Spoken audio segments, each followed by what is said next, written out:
Personnel Management. Introducción. Siempre hemos sabido que para la creación de una empresa, así como su desarrollo, mediante una producción sistematizada, los socios deben contar con tres elementos importantes, interdependientes entre sí y que a falta de uno de ellos, no puede haber empresa. Estos elementos son el capital, la maquinaria / herramientas y el elemento humano, llámese peón, labrador, jornalero, bracero, asalariado, obrero, proletario, trabajador, empleado, personal, colaborador, etc. Con el primero, el capital, puede dotarse de la infraestructura, esto conlleva edificios, planteles, maquinaria, herramientas, contratación del personal. Con el segundo, maquinaria / herramientas. Con el capital podremos comprar la maquinaria, equipo, herramientas para producir. Pero con el tercero, el elemento humano, siempre decimos que es el factor más importante de la industria o de una empresa, ya sea de manufactura o de servicios, etc. Porque a falta de este elemento no podremos hacer multiplicar el capital, dividendos, y no podremos poner en funcionamiento las máquinas, los equipos, faltaría la creación de líneas de producción o los productos mismos. Dentro del elemento humano, contamos con los jefes o administradores, y los subalternos o trabajadores, empleados, etc. Así que el elemento humano constituye el nervio y motor de una empresa, de una comunidad, de una nación. Por eso es tan importante que sepamos conducir y motivar a los colaboradores de la empresa. Arturo Castillo Ramírez, en su libro Principios de Administración, establece: una empresa u organización es un acuerdo sistemático entre personas para llevar a cabo un objetivo específico. Existe una gran variedad de organizaciones, empresas industriales, comerciales, bancos, hospitales, centros deportivos, religiosas, militares, educativas, sociales, políticas.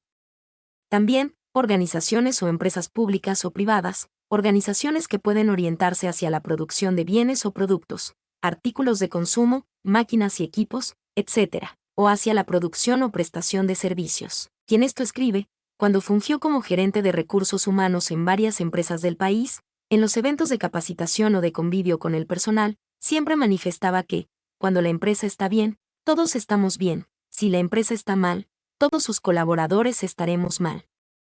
Lo anterior quiere decir que todos debemos dar lo mejor de nosotros mismos, para que la empresa se desarrolle y prospere en sus objetivos, porque en esa medida nosotros lograremos alcanzar mejores estratos de vida. Para llevar a cabo los elementos motivantes, es necesario que las empresas cuenten con una unidad especializada en la dotación, atención, desarrollo y mantener un clima de satisfacción laboral, que no solo el sueldo o el salario es el único factor de motivación que puede hacer trabajar a los empleados. Recordemos que nuestra vida diaria se divide en 3 tiempos: 8 horas para trabajar, 8 horas para esparcimiento y 8 horas para dormir, descansar. Entonces, las 8 horas de trabajo tratemos de pasarlas bien. Esto quiere decir, prepararnos en una carrera por la que sintamos vocación, que nos haga sentir bien, que tengamos un trabajo por el que hagamos las cosas bien, que sintamos orgullo de hacer nuestro trabajo bien hecho, de trabajar en equipo, en conjunto con nuestros compañeros, y el factor tal vez más importante, que nos sintamos orgullosos de pertenecer a una empresa, que es el mejor lugar para trabajar, sino el único. Esto es lo que llamamos espíritu de cuerpo. Por eso trataremos de desarrollar en este trabajo, de conocer, analizar y establecer los diferentes conceptos y elementos de la administración de personal. Capítulo I. Principios generales de la administración de personal. En mi experiencia, podemos afirmar que existen 2 principios generales y básicos en la administración de personal, o recursos humanos, o gestión del talento humano como se le denomina actualmente. En primer lugar, está el estudio de las necesidades de requerimientos de recursos humanos, en la administración de las organizaciones o instituciones, privadas o públicas. En segundo lugar, la obtención, desarrollo y retención del personal calificado, idóneo que aspiren a ocupar cargos dentro de las organizaciones o instituciones, de acuerdo con las necesidades que éstas demanden. Lenny Mata, en un ensayo sobre fundamentos generales de la administración de personal, expresó: el principio fundamental de la administración de recursos humanos es mejorar las contribuciones productivas del personal a la organización, de manera que sean responsables desde un punto de vista estratégico, ético y social. Este es el principio rector del estudio y la práctica de la administración de recursos humanos.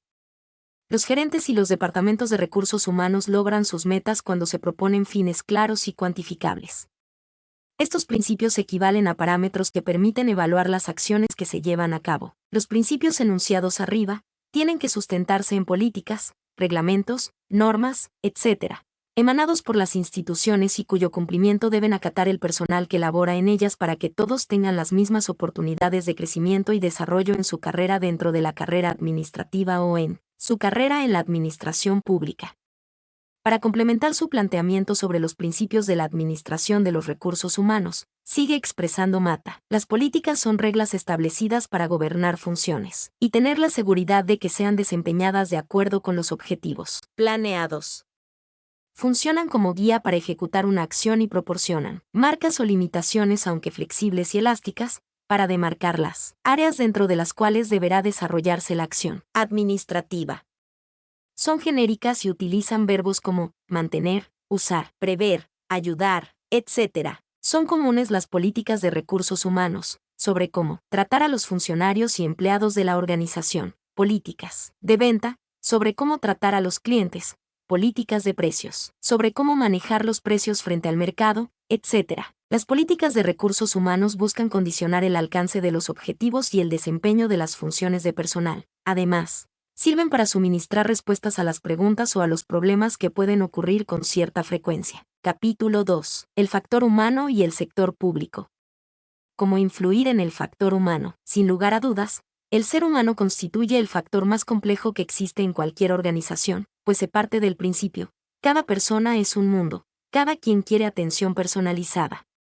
Por eso es que la administración de los recursos humanos es una ciencia que merece toda la atención, estudio y análisis para que en el contexto personalizado se pueda satisfacer a todas las personas de la organización. En el sector público, se vuelve más complejo, por cuanto son miles y miles de empleados que requieren su atención, conformado por diferentes estratos sociales, educacionales, culturales, etc. Juana Oliver Chávez, en su libro Módulo 3 Administración de Recursos Humanos, establece muy apropiadamente: ninguna organización hoy en día pone en entredicho la importancia de las personas en la consecución de los objetivos de la organización. La pregunta frecuente entre los empresarios es por qué, ante una situación aparentemente idéntica, algunas personas demuestran una decidida voluntad de actuar en favor de la organización para la que trabajan, mientras otras, por el contrario, miden al milímetro sus obligaciones o ven en todas las actuaciones directivas una amenaza personal. ¿Qué mecanismos internos o externos activan o desactivan la voluntad de hacer? Enseguida, Oliver Chávez define que, en general, la motivación es el impulso interior de las personas que inicia y sostiene cualquier actividad, dirigiéndola al logro de un objetivo determinado. Sin embargo, esta definición se queda corta cuando se trata de describir a una persona que trabaja para una organización. Para poner un ejemplo, a una persona el sueldo no le parecerá ser un motivante fuerte para trabajar, porque puede ser una persona muy solvente económicamente. En cambio, a otra persona el sueldo es una motivación poderosa, porque es la única fuente de subsistencia para él y su familia. Oliver Tellis continúa expresando que, dicho sea de paso, comparto su criterio, aplicándolo en la segunda parte del título del presente capítulo, teniendo como fondo el conjunto de las teorías motivacionales, y considerando que no hablamos de motivar a las personas, sino de crear contextos laborales apropiados para aquel que desee estar motivado pueda conseguirlo. Se enuncian a continuación algunos factores que toda organización y cualquier administrador debe cuidar si desea encontrarse en una situación de partida mínimamente aceptable, para conseguir el compromiso y la lealtad de la gente. 1. Las personas trabajan con la intención primordial de conseguir, a partir de su esfuerzo, hacer frente a sus necesidades personales y familiares. 2. La motivación y la desmotivación, sobre todo esta última, son fenómenos que se transmiten con el contacto diario de las personas. 3. Asegure los mínimos y expanda todas las expectativas de crecimiento. 4. Diseña un sistema redistributivo que de verdad premie el buen rendimiento. 5. Conozca y escuche a su personal. La información que obtenga de ellos le será de gran utilidad en el momento de individualizar las recompensas. 6. Procure que las reglas del juego estén claramente definidas y que en ellas priven los aspectos esenciales del trabajo. 7. La motivación es formación permanente. Los nuevos sistemas de trabajo necesitan de empleados que sean capaces de resolver problemas, que puedan pensar por sí mismos, que puedan enfrentarse a situaciones inesperadas. Que la organización dedique tiempo, esfuerzo y recursos financieros a la formación de sus empleados es un modo sutil pero eficaz de transmitir su conocimiento. 8. Cada individuo debe saber con precisión lo que se espera de él. 9. Diseño de los puestos de trabajo con esmero y acordes a la empresa y sus empleados. 10. Utilice el empoderamiento para conseguir la motivación. De a las personas autoridad para tomar decisiones en las áreas sobre las que tiene responsabilidad. 11. Realice un sistema de selección de personal apropiado. Diseñe los puestos considerando las características de la empresa y de las necesidades de personal. AIU ofrece en su curso Factor Humano y los siguientes conceptos sobre la interacción humana en las organizaciones. Los seres humanos no acatamos de forma automática las indicaciones que se nos dan, sino que por el contrario, gozamos de libre albedrío y podemos responder de distintas formas a una misma situación. El comportamiento humano en las organizaciones puede presentar ciertas características como son: A. El individuo actúa como agente de la organización. Un contrato con componentes explícitos e implícitos lo vinculan a la organización. B. El individuo actúa de forma autónoma, en base a las preferencias como un consumidor y tecnología y relación de precios como un productor. No existe una relación de contrato, sino simplemente una relación de intercambio o producción simple. Dentro de las organizaciones se da una interacción estratégica entre individuos. Las acciones de un individuo dan lugar a otras acciones por parte de los individuos que los rodean.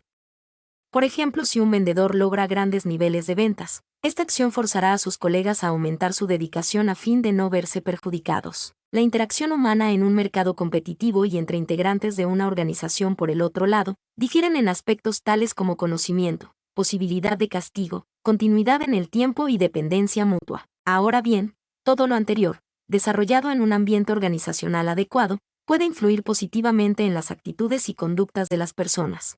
Pero en el sector público, esto puede tornarse negativamente, cuando existen sindicatos, para el caso en Honduras.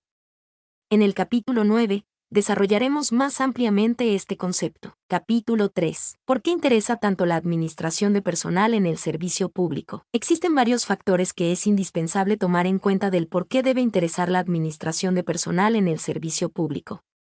Hemos mencionado que, dada la cantidad de personas con que cuenta la administración pública, es necesario contar con administradores eficaces y que actúen oportunamente antes de que se creen y magnifiquen los conflictos, por muy pequeños que se manifiesten, porque en la medida que se atiendan y se solucionen con la rapidez necesaria, menos pérdida de tiempo y otros recursos se tendrán que desperdiciar. Por un lado, por otro, factores como el oportuno y exacto pago de los sueldos y salarios. Evitará el malestar entre los empleados, pues esperan su sueldo puntualmente, ya sea semanal, quincenal o mensual, para satisfacer sus necesidades familiares. Por eso se crean las dependencias cuyos componentes son similares u homogéneos, por ejemplo, hospitales, dotación del servicio eléctrico, de agua, telefonía, atención a los recursos naturales, ganadería, agricultura, etc., jueces, magistrados, legisladores y otros, o sea, todos los servicios que el Estado está en la obligación de atender. Es indispensable existan las unidades de administración de personal, para que esas dependencias sean atendidas, en atención a la homogeneidad de la prestación de sus servicios. La implantación de beneficios especiales para cada conglomerado, uniformes, maquinaria, equipo, papelería y otros insumos es necesaria para satisfacer las demandas que sobre el particular puedan tener los empleados. Capítulo 4. El liderazgo en la administración de personal. Hay varias opiniones sobre que los gerentes, administradores rara vez son considerados líderes. Su capacidad de liderazgo y sus habilidades desempeñan un papel muy importante para el éxito o fracaso de la organización. Existen muchas definiciones acerca del concepto de liderazgo. Arturo Castillo Ramírez, en su libro Principios de Administración, entiende el liderazgo gerencial como el proceso de dirigir las actividades laborales de los miembros de un grupo y de influir en ellos. Esta definición tiene 4 implicaciones importantes. 1. El término liderazgo involucra a otras personas, empleados o seguidores. Si no hubiera a quien mandar, el liderazgo del gerente sería irrelevante. 2. El liderazgo entraña una distribución desigual del poder entre el líder y los miembros del grupo. Los miembros del grupo tienen poder, sin embargo el líder, por regla general, tendrá más poder. 3. El liderazgo es la capacidad para usar las diferentes fuentes de poder para influir en la conducta de los seguidores, de diferentes maneras. 4. El liderazgo es una combinación de los 3 primeros, pero reconoce que el liderazgo es cuestión de valores. El liderazgo moral se refiere a los valores y requiere que se ofrezca a los seguidores suficiente información sobre las alternativas para que, llegado el momento de responder a la propuesta del líder, puedan elegir con inteligencia. El liderazgo es muy importante para la administración, pero una persona quizás sea un gerente eficaz, buen planificador y administrador justo y organizado, pero carente de las habilidades de líder para motivar.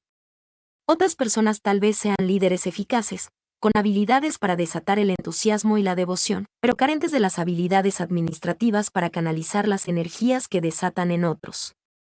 Muchas organizaciones están apreciando más a los gerentes que también tienen habilidades de líder. AIU en su artículo Liderazgo, ofrece una descripción muy atinada de lo que es un líder y cómo se aprecia el liderazgo en los jefes. Liderazgo. Definición. De acuerdo a la Real Academia de la Lengua Española, persona a la que un grupo sigue, reconociéndola como jefe u orientadora.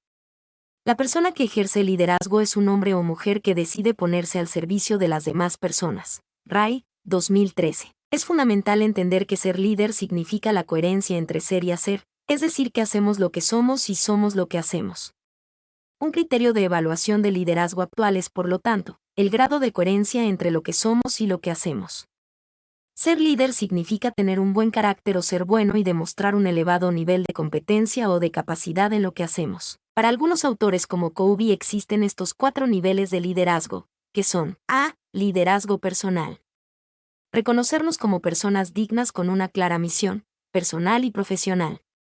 Ser los propios constructores de esta misión. Ser confiable. B. Liderazgo interpersonal. Capacidad de establecer y cultivar relaciones de calidad con la familia y o el grupo social al que se pertenece. Generar confianza. C. Liderazgo gerencial. Capacidad de gestionar o hacer que el oficio o profesión tenga sentido con eficacia y eficiencia. La gestión debe ser referencia para terceras personas y una satisfacción de superación para el que la lidera. D. Liderazgo organizacional. Se ejerce organizando a las personas que cumplen diferentes roles a realizar un bien común. Se refleja en la alineación práctica de todas las personas que conforman la organización, aportando en la misma dirección todos sus dones y habilidades. Ser líder es ser confiable, es decir, que la gente confíe en esa persona, que sepa que no fallará, y si lo hace, que sus fallas serán reconocidas porque son de buena fe, lo que corresponde a las personas de buen corazón. Pero también significa dar confianza a las demás personas. Capítulo V. La carrera administrativa y el servicio público. La carrera administrativa o simplemente carrera, de acuerdo con la experiencia, se toma desde 2 puntos de vista. 1. Desde el punto de vista personal y 2. Desde el punto de vista de la organización, empresa o del Estado. Cuando lo vemos desde el punto de vista personal, o sea del individuo, podemos decir que comienza cuando decidimos estudiar una profesión.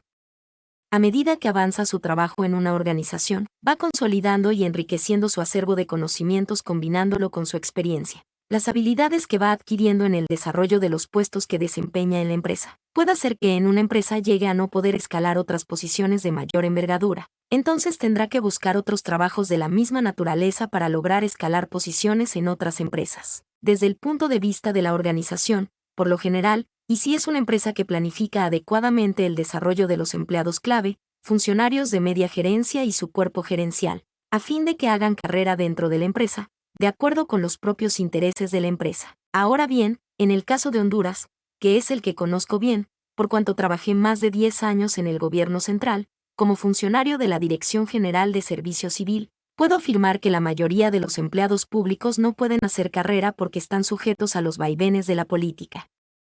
Cuando gana un partido, barre con buena parte de los empleados públicos, para poner a sus correligionarios, lo que se llama el botín político.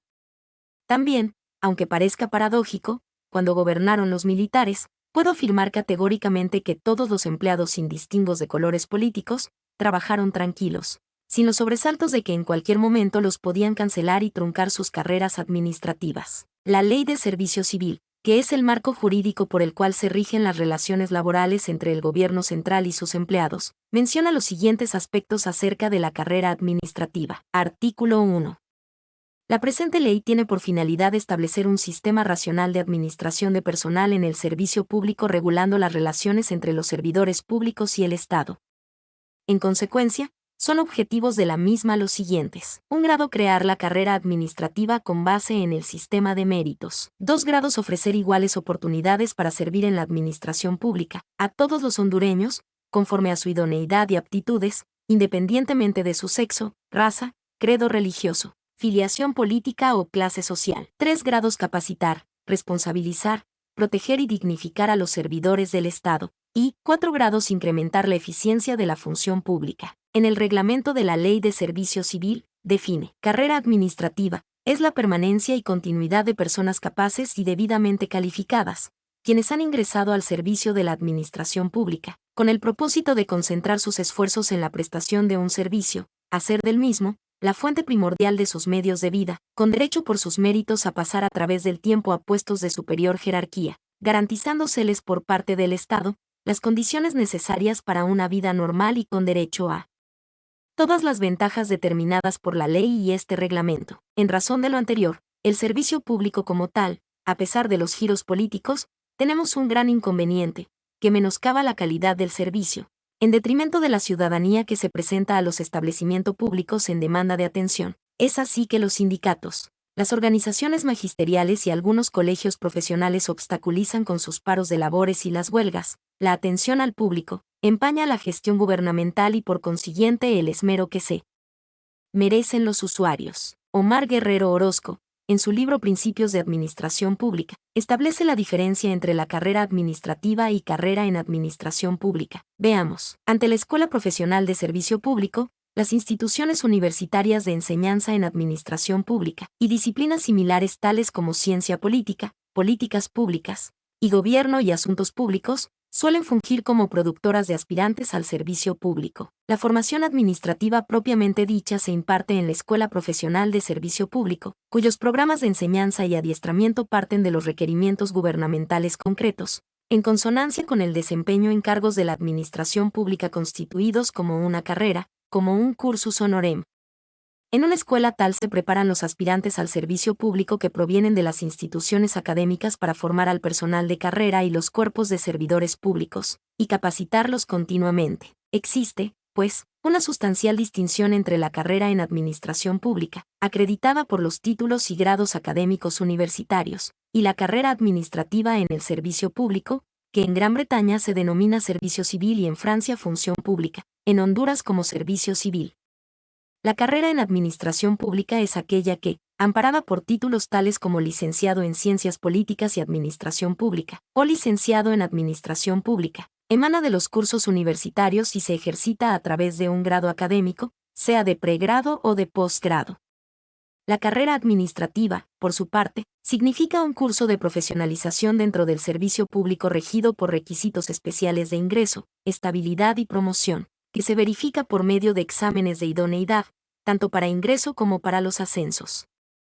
Incluye un proceso de formación continua, toda vez que la estabilidad otorga seguridad de empleo, pero también exige un desempeño de calidad gradual y periódicamente evaluado. Carrera administrativa significa, en suma, desarrollo profesional progresivo dentro de la administración pública. La distinción anterior no significa que exista una antinomia entre la Escuela Profesional de Servicio Público y el sistema universitario, sino solamente una distinción de índoles, papeles y campos de actividad.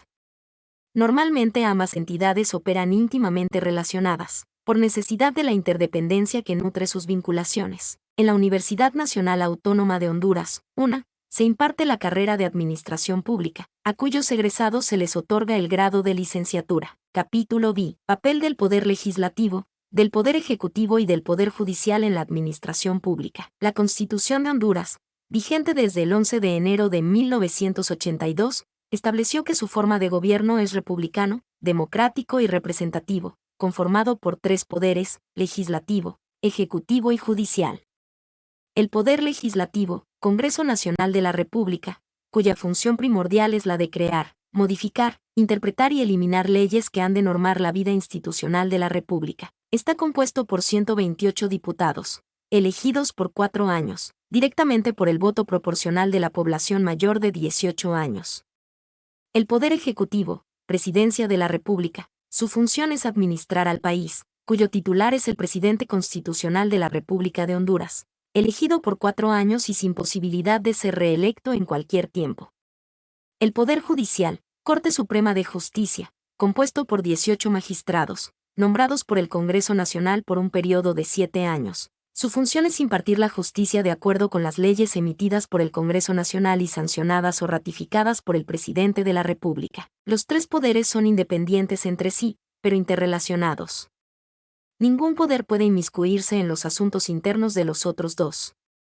Pero en la práctica, es relativamente lo contrario. Veamos, el poder legislativo cuando crea, modifica, interpreta o elimina leyes, las envía al Poder Judicial para que las analice y emita su opinión con las observaciones si las hubiere, las devuelve al Poder Legislativo. El Poder Legislativo las envía al Poder Ejecutivo, que puede ejercer cualquiera de las acciones siguientes, sancionándola, para que tenga vigencia, o vetándola. Si la veta esa ley vuelve al Poder Legislativo, que puede tomar en cuenta o no las razones por las cuales fue vetada la ley. El Poder Legislativo puede tomar en cuenta o no las razones antes dichas. En esta segunda ocasión el Poder Ejecutivo tiene la obligación de ratificarla. Para Félix Nigro, en su definición clásica, expresa: la administración pública abarca las tres ramas del poder, ejecutiva, legislativa y judicial, y sus interrelaciones.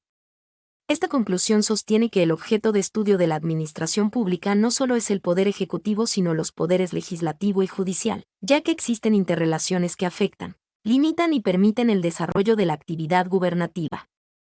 Cabe señalar que para esta posición el poder ejecutivo es el objeto de estudio de la disciplina. Sin embargo, los poderes legislativo y judicial deben ser estudiados de manera complementaria, en aquellos aspectos que tengan incidencia con el poder ejecutivo. Lo anterior viene a contradecir que la administración pública es solamente el poder ejecutivo, pero también es administración pública, los otros dos poderes del Estado. Capítulo 7. El sistema de méritos en el servicio público. El sistema de méritos establecido en la Ley de Servicio Civil de Honduras constituyó un enorme desafío contra los intereses de los grandes burócratas, que estaban acostumbrados a nombrar, promover, ascender y a cancelar a su libre albedrío al personal asignado en sus respectivos ministerios, secretarías de Estado, sin importarles si reunían los requisitos mínimos para desempeñar el cargo. La ley en su artículo 11 establece: artículo 11.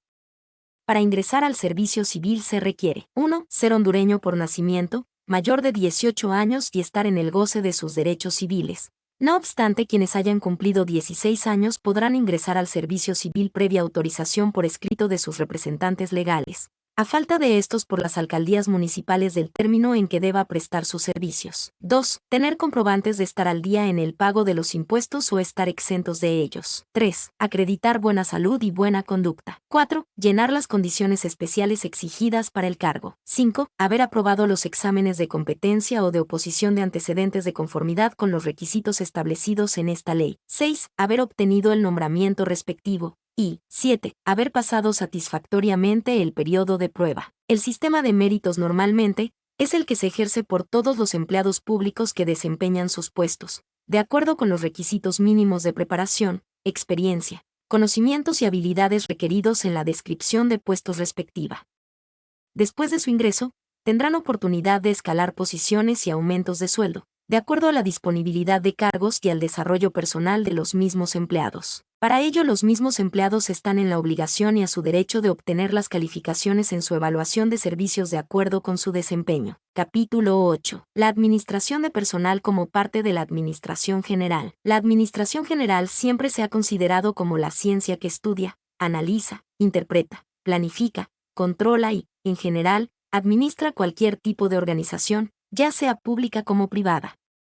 Por ende, la administración de personal deviene a formar parte de la organización, en cuanto administra a un segmento importante, al recurso humano, de la misma organización. Frank Mora, en su ensayo Administración de Personal, Conceptos, muy bien afirma que la administración de personal, por ser una de las disciplinas que conforman la ciencia de la administración, no goza de independencia absoluta. Su relación con la administración es de suma importancia, porque trata todo lo relacionado con el manejo del personal de una organización y los procedimientos utilizados para su correcto manejo y para sacar todo el provecho al desempeño de los trabajadores. Al ser una rama de la administración aplicada, se basa en la planificación como herramienta para desarrollar sus estrategias. En un sistema de administración tanto público como privado, deberán planificarse todas las acciones de personal, tanto de orden económico como administrativo. Solo se podrán formular políticas de personal satisfactorias, de acuerdo con los principios del mérito y de justicia retributiva, según el costo de la vida en un momento dado. Capítulo 9. El Código del Trabajo y su aplicación en la administración pública. Nuestra legislación, mediante el Código del Trabajo, reconoce y legaliza la existencia de sindicatos en el sector público. Así, capítulo 9. Trabajadores oficiales. Derecho de asociación. Artículo 534. El derecho de asociación en sindicatos se extiende a los trabajadores de todo el servicio oficial, con excepción de los miembros del Ejército Nacional y de los cuerpos o fuerzas de policía de cualquier orden. Pero los sindicatos de empleados públicos tienen solo las siguientes funciones. Primero, estudiar las características de la respectiva profesión y las condiciones de trabajo de sus asociados. Segundo, asesorar a sus miembros en la defensa de sus derechos como empleados públicos, especialmente los relacionados con la carrera administrativa. Tercero, representar en juicio o ante las autoridades los intereses económicos comunes o generales de los agremiados, o de la profesión respectiva. Cuarto, presentar a los respectivos jefes de la administración memoriales respetuosos que contengan solicitudes que interesen a todos los afiliados en general, o reclamaciones relativas al tratamiento de que haya sido objeto cualquiera de estos en particular, o sugestiones encaminadas a mejorar la organización administrativa o los métodos de trabajo. Quinto, promover la educación técnica y general de sus miembros. Sexto, prestar socorro a sus afiliados en caso de desocupación, de enfermedad, invalidez o calamidad. Séptimo, promover la creación, el fomento o subvención de cooperativas, cajas de ahorro, de préstamos y de auxilio mutuos, escuelas, bibliotecas, institutos técnicos o de habilitación profesional, oficinas de colocación, hospitales, campos de experimentación o de deporte y demás organismos adecuados a los fines profesionales, culturales, de solidaridad y de previsión, contemplados en los estatutos. Y, octavo, adquirir a cualquier título y poseer los bienes inmuebles y muebles que requieran para el ejercicio de sus actividades. Atención por parte de las autoridades. Artículo 535. Las funciones señaladas en los números tercero y cuarto del artículo anterior implican a las autoridades, y especialmente para los superiores jerárquicos de los asociados, la obligación correlativa de recibir oportunamente a los representantes del sindicato y de procurar la adecuada solución a sus solicitudes. Limitación de las funciones. Artículo 536. Los sindicatos de los empleados públicos no pueden presentar pliegos de peticiones ni celebrar convenciones colectivas. Pero los sindicatos de los demás trabajadores oficiales tienen todas las atribuciones de los otros sindicatos de trabajadores y sus pliegos de peticiones se tramitarán en los mismos términos que los demás, aun cuando no puedan declarar o hacer huelga. También, en el sector de las Secretarías de Estado del Poder Ejecutivo, se ha formado la Asociación Nacional de Empleados Públicos de Honduras, ANDEP. Quien esto escribe, en 1980 integró la Junta Directiva Central de la ANDEP, en representación de los empleados de la Dirección General de Servicio Civil, en el cargo de Secretario de Relaciones. En consecuencia, los sindicatos de los trabajadores oficiales, los colegios profesionales y los colegios magisteriales, después de agotar sus reclamos y peticiones por la vía administrativa, acuden a las instancias legales en los juzgados de letras de trabajo, contemplado en el Código del Trabajo, mientras que los empleados de la ANDEP, después de agotar también sus reclamos y peticiones por la vía administrativa, acuden a las instancias legales de los juzgados de lo contencioso administrativo. Contemplado en la Ley de Servicio Civil y su reglamento. Junta Directiva Central de la Asociación de Empleados Públicos de Honduras, ANDEP, con el presidente constitucional de Honduras General de División Policarpo Paz García. El quinto de izquierda a derecha, es quien esto escribe, Efraín Orlando Aguilar Zelaya. 11 de octubre de 1980. Pues bien, los sindicatos oficiales, sobre todo en las constituidas en la Red Hospitalaria Nacional, han obtenido sus llamadas conquistas mediante el uso y abuso de las presiones de fuerza por medio de las llamadas asambleas informativas, que no son más que huelgas disfrazadas, las cuales suelen durar varias horas, en menoscabo de los pacientes que muchos de ellos viajan desde el interior del país, en demanda de atención médica hospitalaria, protestando ante esas medidas arbitrarias. Los otros sindicatos formados en las agencias descentralizadas del Poder Ejecutivo también han logrado sus conquistas por la fuerza. Esto originado por apatía y abulia de los gerentes de estos entes, que no les han dado la atención a los reclamos y peticiones de los directivos sindicales, quienes han obtenido sumas grandes de dinero argumentando que son para atender a sus afiliados o para festejar acontecimientos como las fiestas de Navidad, la celebración del Día del Niño, la celebración del 1 de mayo, llegando a tener representatividad en las juntas directivas de estas agencias y decidir a quienes se pueden contratar y quienes no, todo por no tener confrontaciones y por la negligencia de los directivos de las juntas de esos entes, con el fin de no tener que soportar presiones, cosa que no sucede con los sindicatos de la empresa privada. De hecho, con la existencia de sindicatos en el servicio público, reconocidos y protegidos por el Código del Trabajo y la Asociación de Empleados Públicos de Honduras, ANDEP, protegidos por la Ley del Servicio Civil, existe una dicotomía en el campo de aplicación de los dos estratos, aunque todos los empleados públicos los debe cubrir los sindicatos y a la vez la ANDEP. En la práctica, sucede que se afilian en los sindicatos los trabajadores que ejercen labores manuales, mientras que en la ANDEP se afilian todos los empleados administrativos.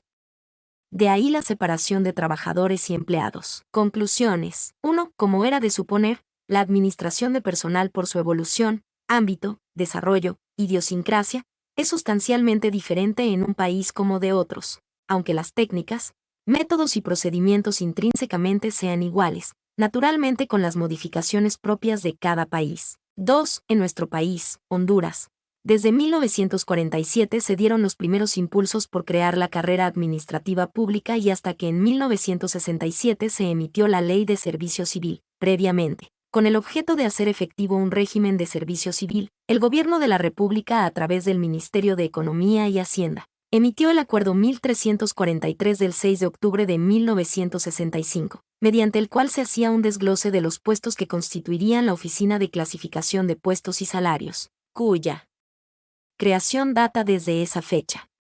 En noviembre de ese año nos presentamos 40 personas para someternos a un examen administrado por la firma norteamericana Coap Main, la que posteriormente durante un año nos capacitaron a las 10 personas que obtuvimos las más altas calificaciones. 3. Es paradójico mencionar que durante los regímenes militares entre 1963 a 1982, todos los hondureños pudimos optar a puestos de la administración pública, sin distingos de colores políticos, y a gozar de estabilidad en nuestros puestos de trabajo y promociones dentro del engranaje de la administración pública. No obstante, a partir de ese año, 1982, cuando el país entró a la era democrática hasta nuestros días, cada partido cuando gana las elecciones, hacen cambios de personal, por colocar gente de su confianza, aunque sea de su mismo partido. 4. No obstante lo anterior, las empresas privadas de nuestro país, nacionales y extranjeras, han evolucionado sustancialmente desde 1948, creando oficinas encargadas del movimiento de personal, porque su crecimiento lo iba demandando. Por tal motivo, se fueron implementando las políticas, las técnicas, los reglamentos y los procedimientos, que garantizaran la mejor adquisición de personal, así como la retención del mismo. 5. Hemos visto también que la necesidad de contar con oficinas especializadas en la administración de los recursos humanos es de por sí evidente, por cuanto precisamente cada persona desea que lo traten individualmente, porque sus necesidades y apetencias los hacen ser diferentes de los demás. De ahí que esas oficinas crean sus propias disposiciones para que el tratamiento a los empleados de su institución tengan las mismas oportunidades por igual. 6. Lamentamos y deploramos que todo el esfuerzo y dedicación con el que comenzamos a trabajar para el desarrollo del sistema de méritos, la carrera administrativa pública en nuestro país, a estas alturas la Dirección General de Servicio Civil no sea más que una oficina de simples trámites administrativos. Ya no es aquella oficina respetada por todo el engranaje administrativo, por disposición expresa del presidente general Oswaldo López Arellano, que en Consejo de Ministros ordenó que se acataran las disposiciones emanadas por la Oficina de Clasificación de Puestos y Salarios. Hoy todo eso quedó en el olvido. Mi nombre es Demim, soy tu asistente personal. Mi sitio en internet es demim.es.tl.